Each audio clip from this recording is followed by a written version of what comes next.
राधा, पापा तारा के पता बा ना, खाना ना खैला से सिर्फ बच्चा ही ना बड़ा भी वीक हो सकेला। जाना तानी मोरी माँ, खाना सबका खातिर इम्पोर्टेंट बा। फिर तो खात काहे नहीं खा?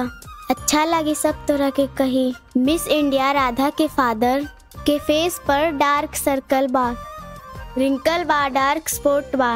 अच्छा लगी तोरा के? अच्छा, के कर ऐसा नहीं मत, के बोली ऐसा? ना बोली है तबो तब प्रॉब्लम हो ही ना। तो हर पिज्जा जैसा फेस लौकी की सब्जी जैसे हो जाए।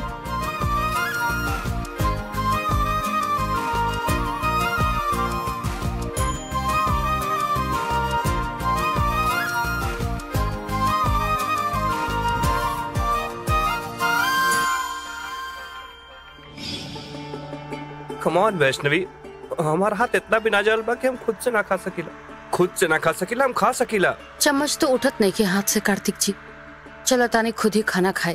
अरे वो का जरूरत रहे वहाँ हीरो बने के? तू ही तो कले रो कि तोहे टिक्की खाए के है तो एक हाथ टिक्की बनाओ। हमारी इच्छा रहे तो का अपन हाथ पैर जला ले हब कार्तिक जी। कबो तो हमार छोड़ के अपन ख्याल कैल करी। हम अपन ख्याल एक खातिर ना रखिला मोहतरमा। अगर हम अपन खुद ख्याल रखब तो तू का करबू? चलो ता।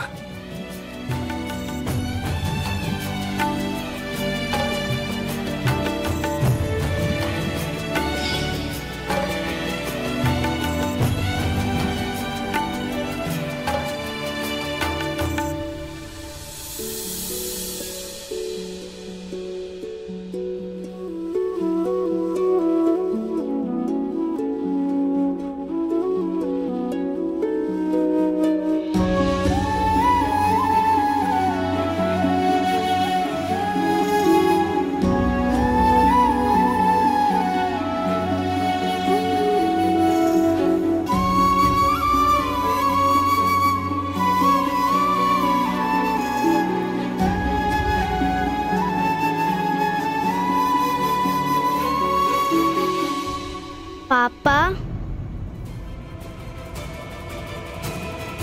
पिज्जा के बाद सेकंड नंबर पर हमरा चने की सब्जी पसंद बा। तोहरे माँ के भी पसंद रहल। माई के मतलब हमार माँ, तोहर दादी।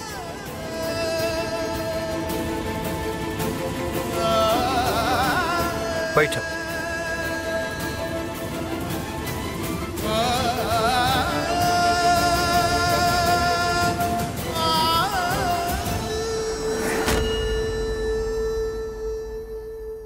जब हम पूछनी तो कहलन भूख नहीं खे। अब एकरा संगे खाना खाता रहन जब तक कि राधा नाम के बाधा हमरा और कार्तिक के बीच में बाड़ी। हमनी दोनों के बीच कुछ आसान नहीं खे हो सकत।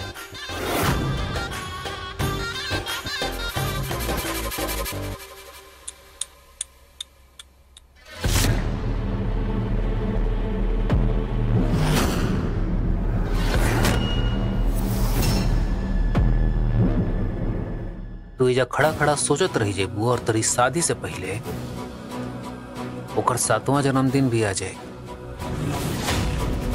फिर 8वां, 9वां, समझत अड़ू ना? हम वही कहतनी, ये तोता के गर्दन तहरे हाथ में नहीं खेआवे वाला। तो वक्त आइला पर ही पता चली। इतना आसानी से हम वैष्णवी के नाम मिटाकर खुद के नाम लिखे हम कार्तिक के दिल पर कि ओकरा खुद भी पता न चली।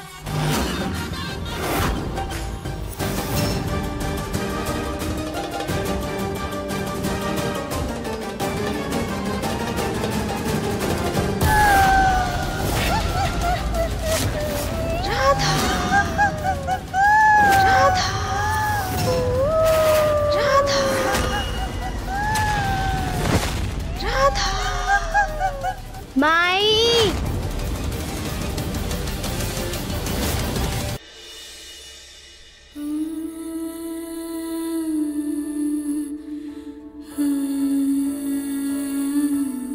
आज अगर हमारे यहाँ राधा रहती तो दूसर हाथ में ऊ रहती।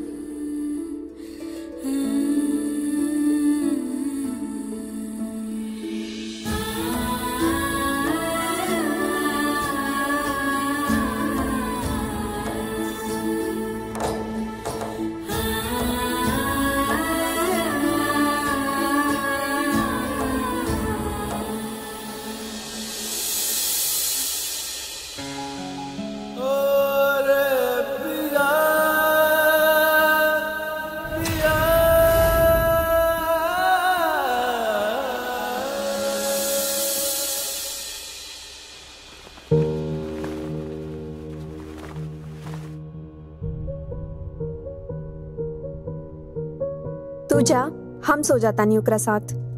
इट्स ओके, हम सोच जाए। एक दिन सोए से का हुई कार्तिक?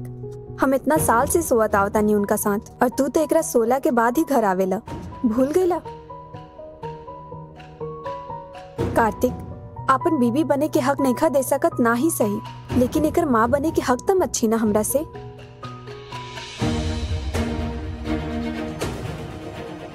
जितना जरूरत राधा के हमार बा, उतना ही आदत हो गइल बा हमरा इनकर।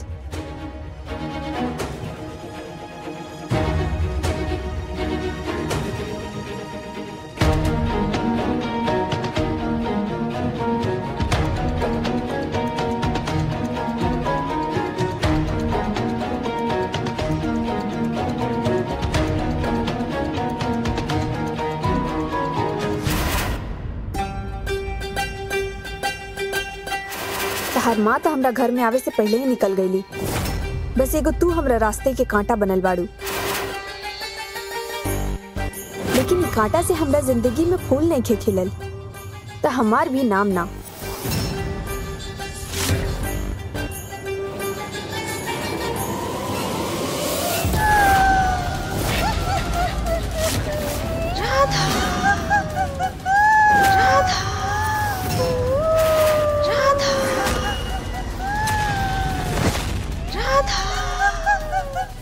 माई,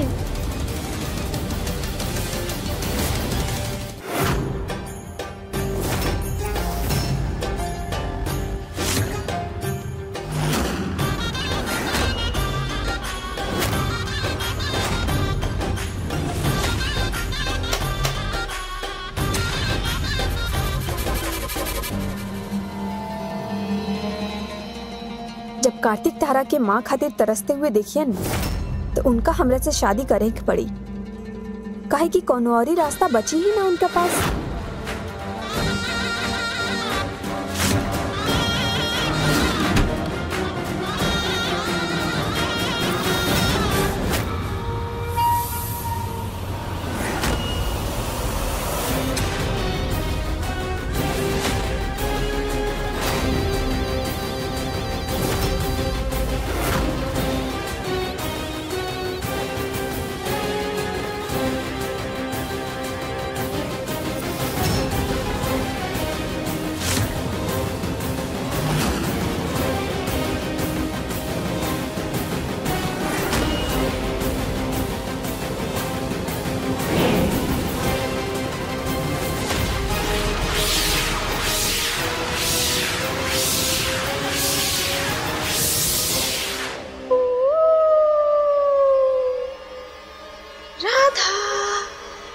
राधा रानी,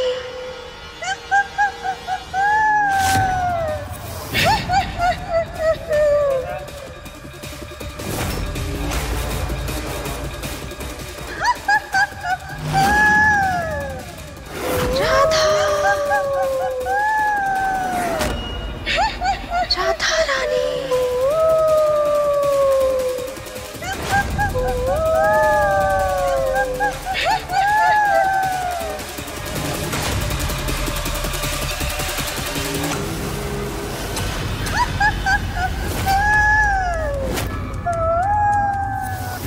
हम ई हवेली में रहे वाली आत्मा हई, और हमरा चीखे चिल्लाए वाला बच्चा बहुत अच्छा लगेला खाए में।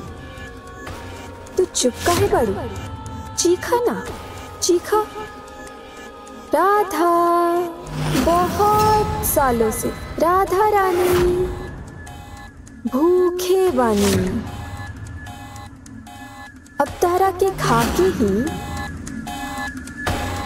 अपन भूख मिटाएं।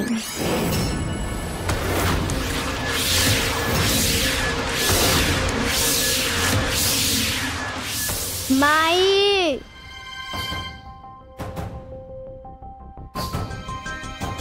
पापा, राधा, हमार राधा हमरा के पुकारत है। माई, आज तो नींद नहीं के आवत। छठी मैया के भजन सुनाओ ना। अभी सुनावता नहीं, आवा।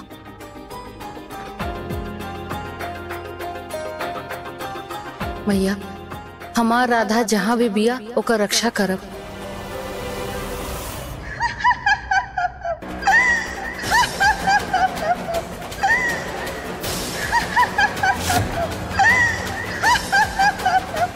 माई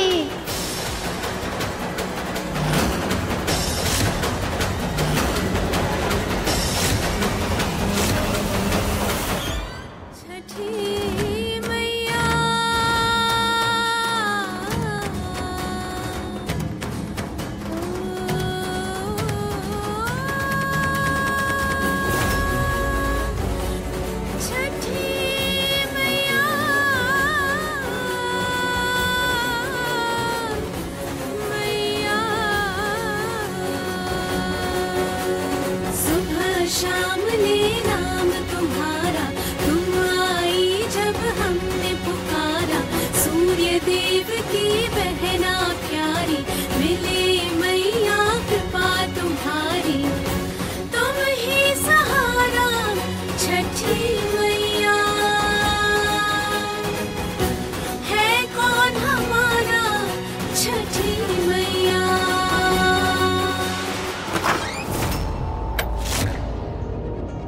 का भइल? ई कैसन आवाज रहे? का भइल? इतना जोर से आवाज आई। हे छठी मैया,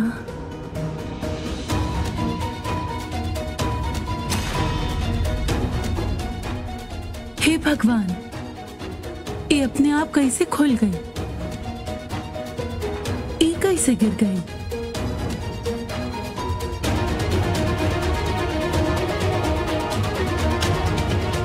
ऐसे कैसे दरवाजा खुल गई?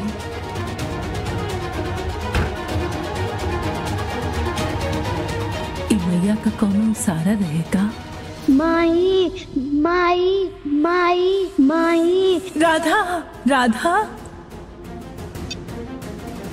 राधा राधा। का भइल राधा के? अरे राधा रोवतिया। का राधा? का भइल राधा? राधा ए रधिया, राधा का भइल? का भइल बेटा? तू इतना डरल काहे बाड़ू? तारा चेहरा के रंग काहे उतर गिल बा? का भइल? राधा का हो गइल हैं? राधा बेटा का हो गइल? हाँ? तू है रहलू ना राधा के पास, तो एकरा के अकेला काहे छोड़ लू? हम पानी ले आवे गए रहनी। हाँ, एकरा सुबह उठते ही पानी पिए के आदत बा। डेरा मत बेटा। हाँ, हम सब है ना, पापा आगे ना। का भइल कि तू डर गेलू? बतावा कैसे डरेलू?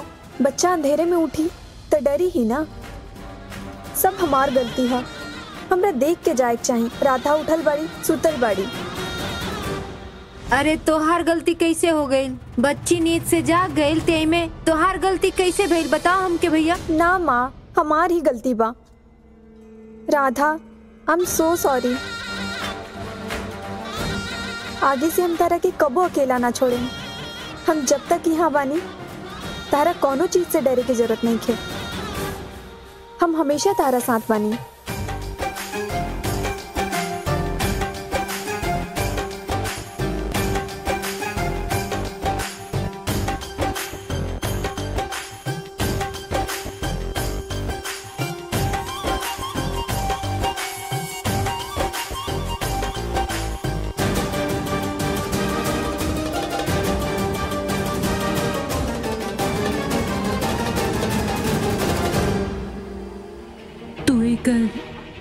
कर्म से तो माँ हो, बस धर्म से माँ बन जा। ये आशीर्वाद है हमार।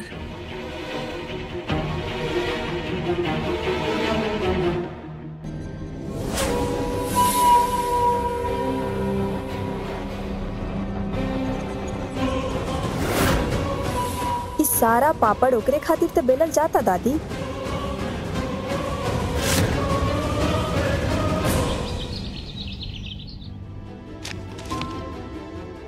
रितु, घर के राशन भी भरे के पैसा नहीं के हमरा पास। पता ना आश्रम खातिर 15 लाख कहाँ से लाई। सिलाई बुनाई के काम भी नहीं के चलत इतना। दीदी दीदी देखा, लगाता मैया अपन श्री के सुन ले ली। मैया के कृपा से गांव में कपड़ा के नया फैक्ट्री लागे वाला बा और उनका दर्जी के जरूरत बा। तोहरा से तो अच्छा सिलाई आसपास के 10 गांव में ना करेला। देखा देखा देखा।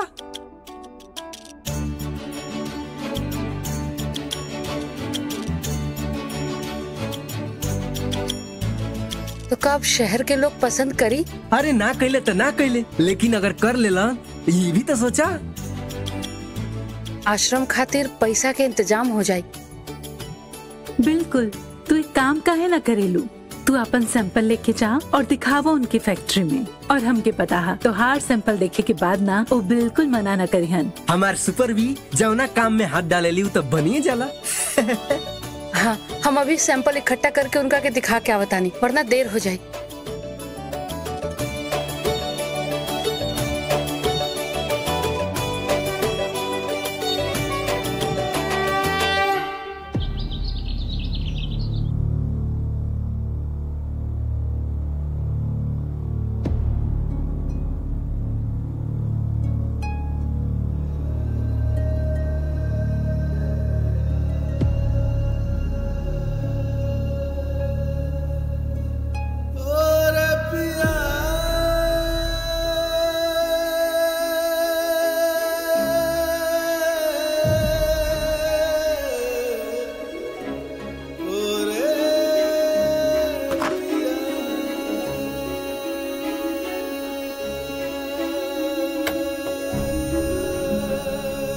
सैंपल रेडी बा? यस सर।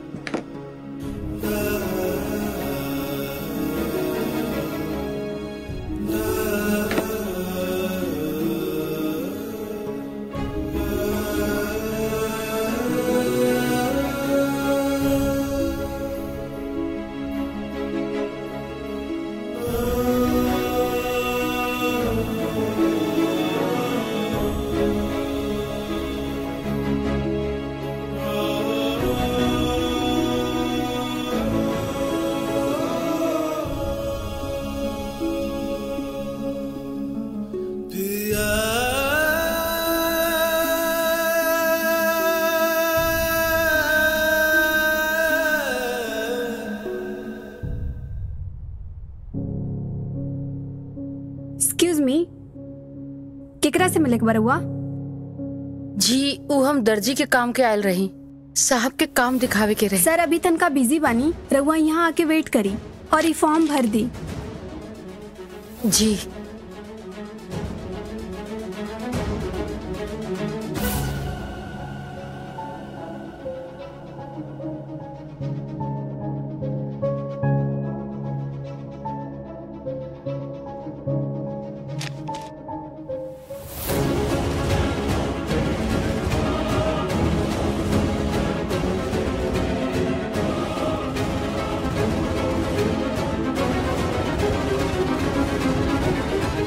इनका हमार काम पसंद आ जाए बस, फिर तो पैसा के इंतजाम तो यूं ही हो जाए।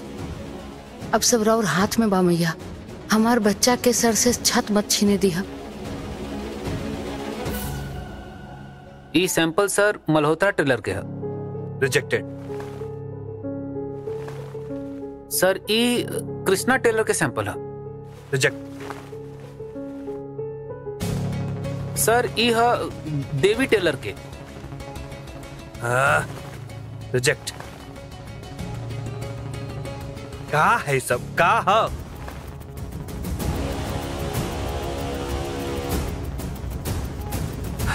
का है सब? एक भी सैंपल का फिनिशिंग प्रॉपर ना बा तो परफेक्शन का खाक रही। सर कुछ कैंडिडेट बाहर बैठल बड़े, शायद कुछ निकल आवे। हाँ तो उनकरा के स्पेशल इनविटेशन भेजी, बुलावा। ठीक बस।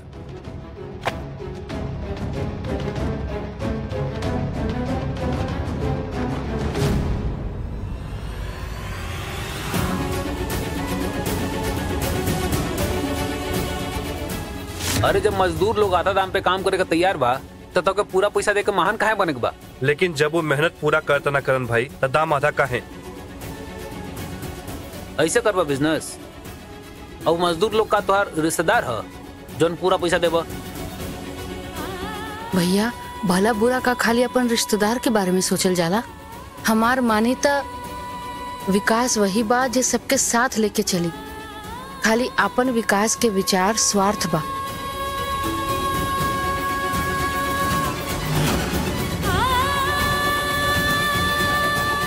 हमने के विचार कितना मिलेला, ये तो मैया के कोनो इशारा लगता।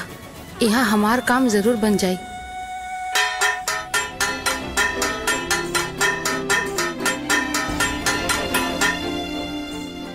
ये आश्रम से बड़ लोग के ना ह, हमनियों के ह। यही से एकरे के बचाए के जिम्मेदारी हमनी के ह। हमनियों के पैसा इकट्ठा करे खातिर कुछ करे के पड़ी। पर हम कहाँ से ले आए पैसा? हमनी के तो कोनो काम भी ना आवेला। काम ना आवेला तो हमनी के ऊ कल जाई जन हमनी के आवेला।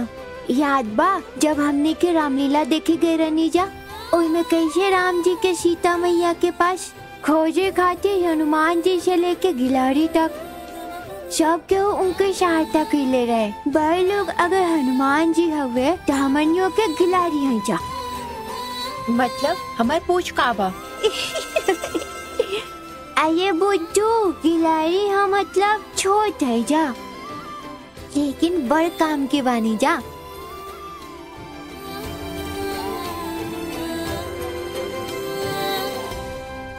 जादू उनके अंदर भेजा। यस सर। एक्सक्यूज मी, रहुआ अंदर जा सकता नहीं? जी।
ये दही चीनी अपन काम करी चाहे ना, ई राधा नाम के बाधा के आज पहला दिन यादगार जरूर रही। ऐसा इंतजाम कैले बानी कि आज एकरा पहली बार अपन बाप के डांट के स्वाद जरूर लागी। आग, आग, बच्चा भागो। माँ